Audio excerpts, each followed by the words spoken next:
I don't know, but you've only made 32 million since then. Or a little- Yeah, yeah. My career path has gone a little different than it was in 2016. Let's talk about that to start then. I was like curious, like this is my last question, but we're starting off here. Like, what did you come into the year having in mind that you wanted to achieve? Yeah, so with tournaments, I don't ever really have like a result goal in mind. Just the way tournaments work, so much of it is outside of your control for any short period of time, and 1 year is a short period of time. So I think to have longevity in this game as a tournament player, you have to really detach from your results, especially in the short term, and just say, okay, these are the projects I'm going to complete to get better at poker. That's what I'm going to focus on. That's my performance goal is get this done, get this done. Maybe have some benchmarks with like training software, like I want to play to this accuracy type of thing.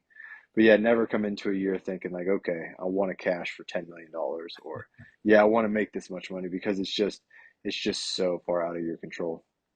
Well, you were such a good no limit hold'em player. And I was surprised to read when I was doing a little bit of research for this interview that you've only played PLO really seriously for about a year. Can you tell us about maybe some sticky parts of the transition from no limit to PLO that you struggled with, and some things that you really enjoy about the game? Yeah, so things I really enjoy about PLO is I talked about this a little bit on the Poker Go interview, but it's it's very much what I consider like a poker player's game. It's basically like all the information, not all the information, but there's much more information there for you in a specific hand in terms of how you should act. Whereas in No Limit Hold'em, because comparatively the number of different hands you can have pre-flop is so much smaller, you kind of have to do what I'll call like computery strategies where it's like, okay, I'm going to bet this hand 70% of the time and check it 30% of the time, where it's very kind of managing all the frequencies throughout the game tree is kind of is a very important thing. Whereas in PLO, it's much more about like, okay, I have these four cards, all four cards mean something, and there's, tens of thousands of different combinations of cards I can have. So all these cards are going to tell me what to do, not like this 70%, 30% split. So that's been a really cool transition where it's much more human in a way. It's like a logic puzzle. So that's also kind of the prickly parts of transitioning over because I'm very conditioned to be in a spot where in no limit where it's like, okay, I know I should three bet ace king here sometimes and I should call it sometimes. So that's like my thought process is built in a way of doing a lot of these mixed strategies. Whereas in Omaha, you do virtually zero mixed strategies. So it's like, okay, you got to lock in and actually come to a decision here based on like, unpack all the information, not just kind of, it's not laziness, but it's almost this ingrained like neutrality between different actions. So that's been a bit of a prickly part of the transition. What was the hardest part on the transition? You said the prickly. I mean, Hmm. what's the Yeah. hardest part that you maybe struggled with? That right there was the hardest part coming from. I'd say strategically, that's the hardest part. The other, well, it's not a hard part because I've been running so good in these PLO tournaments, but they're extremely variant. You know what I mean? So in no limit, if you have a big chip lead with five players left, like you're very, very likely to get like top two or something. Sure, sometimes things will go completely sideways and you'll get fifth or fourth. But like in PLO, that happens very often. So I've been fortunate enough this year, my first full year of really playing PLO significantly, to be on the good side of that, where it's like, all right, I've been the real short stack and I've won. So that I think that'll be, when I get a reality check and start running bad in some PLO tournaments, that'll be a tough reckoning. And then you got somebody like Blesnik who just shows up and kills it almost every time. What do you think Yeah. of his his energy at the table, his game? It must have been fun to play with him. I'm sure you played with him before. Yeah, yeah, he's super entertaining. I like playing with him. He's a really funny guy, really talented poker player too. A lot of people don't really give him the credit he deserves. He might not be that great fundamentally in terms of like, he's not studying the game all the time and the fundamentals of the game, but he's fantastic at knowing, like how people perceive him, how people will play against him and countering that. So I've got a lot of respect for what he can do as a poker player. Then yeah, his whole table presence is always hilarious and it's fun to be around. Yeah, I saw you opening some trading cards back in the day when I was a teenager. Collected baseball cards. I've sold them all since, but that looked fun. Yeah, yeah. Apparently, he's been doing that as a business for some years now. It's apparently a pretty big thing, that card collectible industry. It can be. I can't believe it's $1,700 a pack. Are you buying Yeah, those? But crazy. And it's just one card. It's not like we were opening like a pack where you peel them out. It's just you open one card. exactly. So tell me, Yeah. I read this and it's pretty amazing. And PLO, this can happen. Well, it can happen, obviously. I've seen Foxen do it. You're down to one or two big blinds and you came back and won the whole thing. Can you talk a bit about, obviously, you need a little luck on your side, but a little bit about that feeling of riding that short stack up to the win? Yeah, so that was crazy. We were sitting there four-handed, and even before I got really short, we were four-handed in the stacks where the other three guys all had about 3 million and I had 1 million. So I still had like 25 big blinds at the time. But, my mindset there was kind of like, well, what I was really thinking about is in PLO specifically, this happens in no limit too, but specifically in PLO, when you're in a situation like that where everybody else has a lot of chips and you have a little chips, you're actually in a really advantageous situation. Uh, your win rate as a short stack is very high because you've forced you basically like leverage out the other stacks against each other. So you'll end up getting like heads up in spots with a lot of overlay or heads up in spots versus like a very weak range. And so that's what I was thinking at that point was like, well, this is like pretty great for me. I basically need to play like my hair's on fire. We'll just play like really aggressive to kind of leverage that short stack advantage over the big stacks, which is kind of funny sounding, but that's truly what it is the short stacks have an advantage over the big stacks. So that was kind of cool. But then I actually got super short. I had two big blinds left. And that was where this crazy run started where I mean, I kind of had a similar attitude about, my short stack advantage the whole time, but I also just started getting great hands and just started winning over and over again. So I was just like, all right, this is crazy.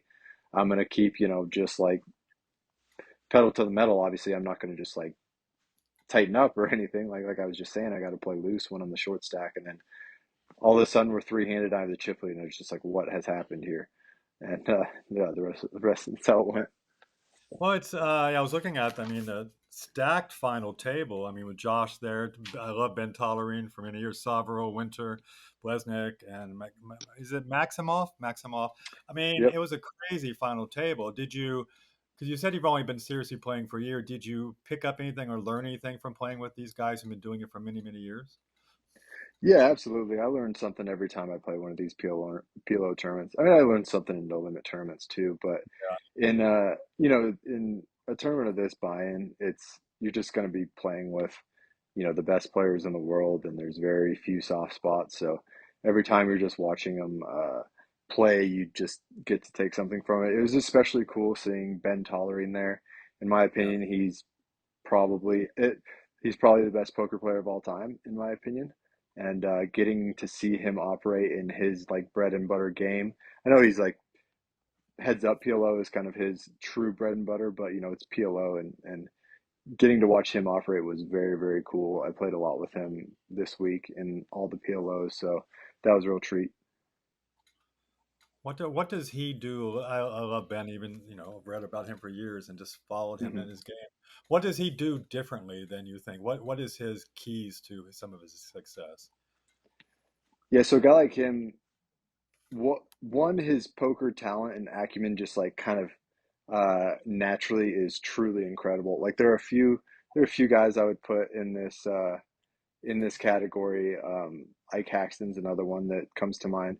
But just listening to him talk about poker and how their brains think. Jason Kuhn, a good friend of mine, also like this. Like it's just everything just seems so easy to them. Like the way the gears turn in their head, it just seems so easy and so clear that they just come to the right conclusions, the important conclusions, so quickly and easily. And then also with Ben, he's always been a true workhorse. Like he just does it the right way. He game plans for people. He gets his fundamentals airtight. Like he checks all the boxes that just truly make him like kind of a bulletproof poker player. And he's just yeah, he's just so complete as a player from fundamentals to exploitative to everything. He's just super, super impressive to watch him operate.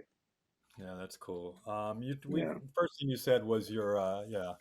First thing you said was that your career last time we worked together for Card Player like 8 years ago has taken on a different trajectory.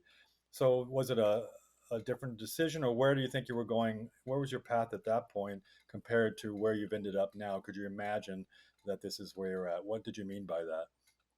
A different Yeah, so trajectory. 2000, yeah, 2016 is when I was first kind of starting to play a lot of live poker. And up until that point, I had been virtually entirely an online pro, and I wasn't really too sure at that point how things were going to play out, if I was going to go back to playing online full time, or if it was the live series or the live tour for me. So that was kind of a crossroads, 2016, 17. I had some success in some live tournaments. I won a main event WPT and also chopped a one of the Florida like big 5K tournaments.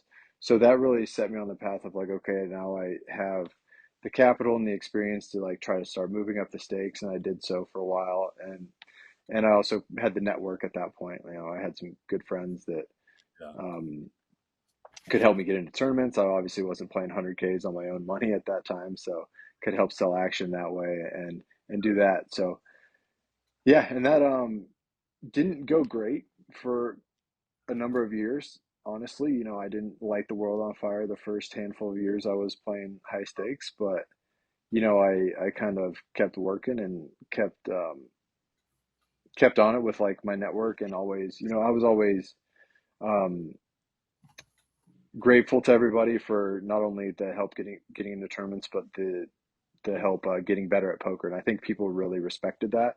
Is that I was always, one of the first ones to ask for help, and always grateful about the help I was receiving. And I think people really liked that. So yeah, that took a while.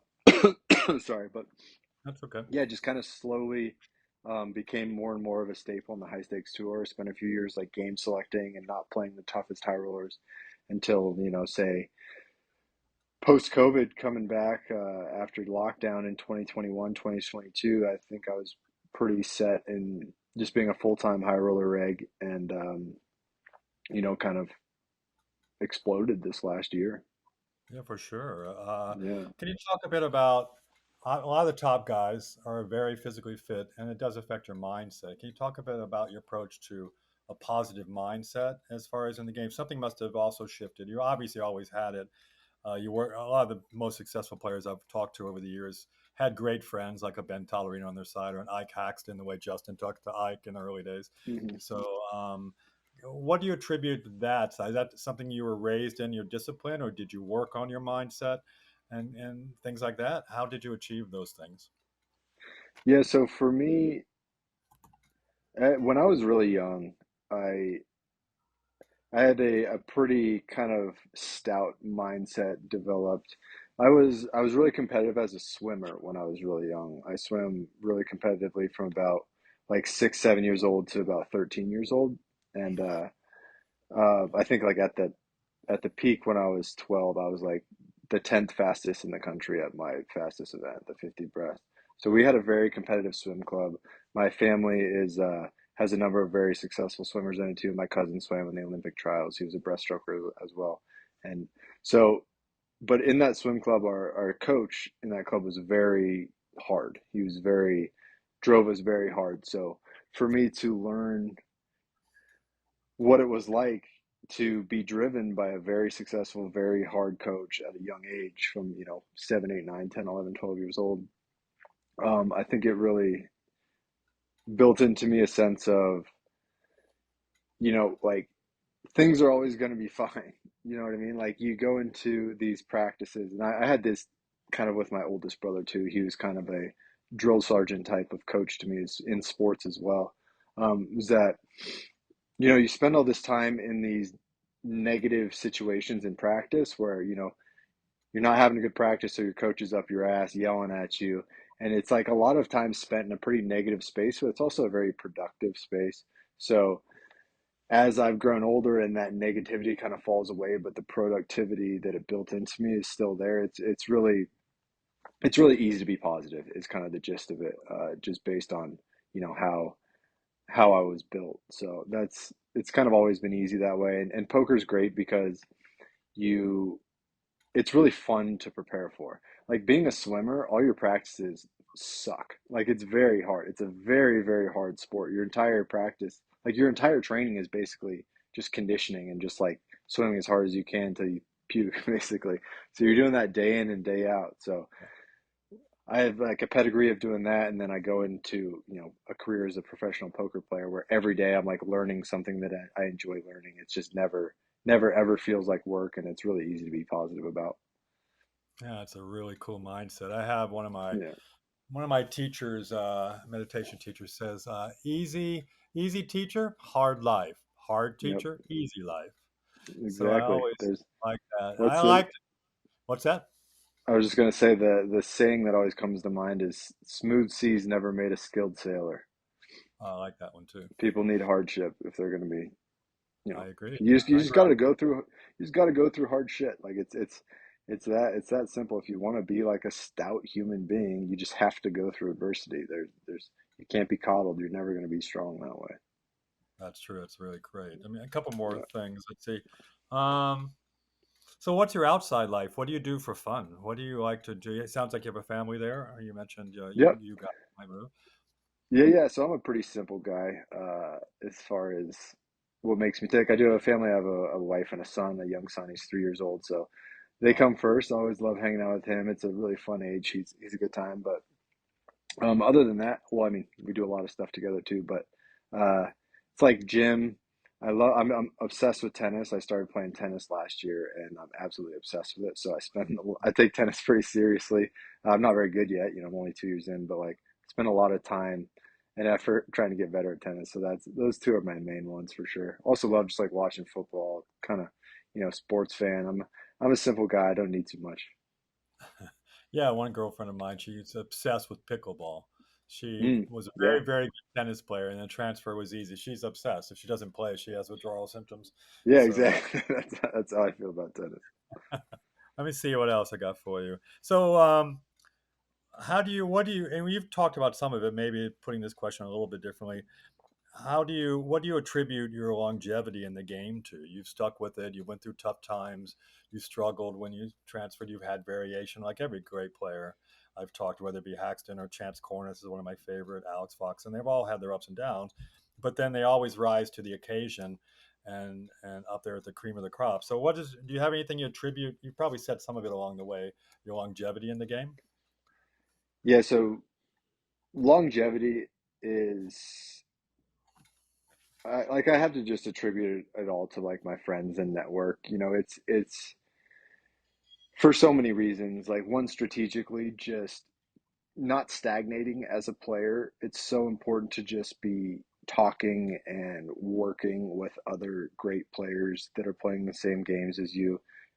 It's really is just such a group effort in terms of continuing to progress as players. If you're just like a lone wolf trying to do it yourself, it's very, very difficult because you're just going to have your own what myopic I think is the word, your own myopic view on how the games are going, and when you could be talking to say five, six people and getting all these different eyes on the games and the things that they're saying, it's really huge. And then from outside of just a strategic sense, just having other guys to relate with, like when you're going on a downswing, like they went on a downswing recently, so they like know what you're experiencing and help you help support you. And then conversely, like right now when I'm on this huge upswing, like I can be there for my friends and like try to relate and understand with them. So having a support group for just what you're going through at the time is really important for your longevity and keeping you, sane. Yeah, for sure. I did Hmm. something with Andrew's kind of a good friend, Andrew Moreno, and he's come up as a good player in the game and very deep thinker. And we talked a few weeks ago, and he said, I talked about what do you attribute some of your success lately in the past couple of years, and he said, I mean, he's already a good player. He hired Chris Brewer, and Hmm. he said when Brewer said, well, you should do this here or that there. Did you see that bluff? He goes, I didn't even thought of that way. He opened his mind to a whole new way of looking at it. And like Lichtenberger's a good person I talk to a lot. And when another pro helps you at that level as a peer, it's just an amazing kind of camaraderie that because you're all competing against each other for Hmm. small prizes at the top, a small window of the top three, but to Right. be able to share that information is a pretty amazing thing about the game that I've watched over the years. Yeah, absolutely. And the thing that is really important with that with poker is it's such an imperfect game. Like nobody, even the very, very best players ever, they're not just right about every situation. So by Yeah. getting different perspectives about hands, it's so valuable. Even if it's someone that's worse than you, kind of below you on the pecking order, like they're absolutely going to give you valuable information and outlooks on things. So yeah, having different opinions on everything is extremely valuable. Yeah, that's what Chance told me one time when he began to work with Alex. And Alex was already good and he catapulted his game. And now Chance is clearly saying, well, Alex is a peer now, not a student anymore. Hmm. Years ago, that Alex was never scared to look silly or make a Yeah, mistake. You know what I yeah, mean? Which is definitely. something I think all players need to, or any kind of endeavor that you have to take chances with. Yeah, that's a huge thing, and that's a big hang up for a lot of people on high stakes because they really don't want to look like they don't know what they're doing. You know what I mean? And that like sometimes when you're really kind of trusting your instincts and doing something different that you think is good, like you have to have courage in that sense because like a lot of people are going to think it's bad or think it's like silly or whatever. So having the courage to look stupid is really an asset. It really is. So, have you ever done two more questions? Did working with the solver change your game at all much anymore? Advance you like some of the, Chance or those kind of guys who work on with the solver a lot, but then they know that that's just a tool and they're really into their, exploitive poker and their reads. Did Hmm. that catapult you or help your game in any way? Yeah, definitely. I mean, I think that's the solvers were the biggest tool for me going from a lower stakes player to a high stakes player. Because when it comes to kind of modern poker at the highest stakes, a huge part of the battle is just getting close enough to perfect in terms of solver land to kind of hold your own against anybody. Like there's a lot of, things besides solver poker that go into actually winning at the high stakes, but to actually being a stout high stakes pro, you have to have some basis of fundamentals through solvers. And the only way to do that is to work hard. And that's one of the things that, was a strength for me early on. I was always willing to do the work and learn from the solvers and do tons and tons of like spreadsheets and things like that. So that kind of gets you to the point where when you get good enough at that, you get to the point where you have some kind of bulletproofness to you. You know, it's never perfect, but you're not going to get exploited to an extreme extent if you're generally playing, the right types of pre-flop hands this way and playing flop strategies fine.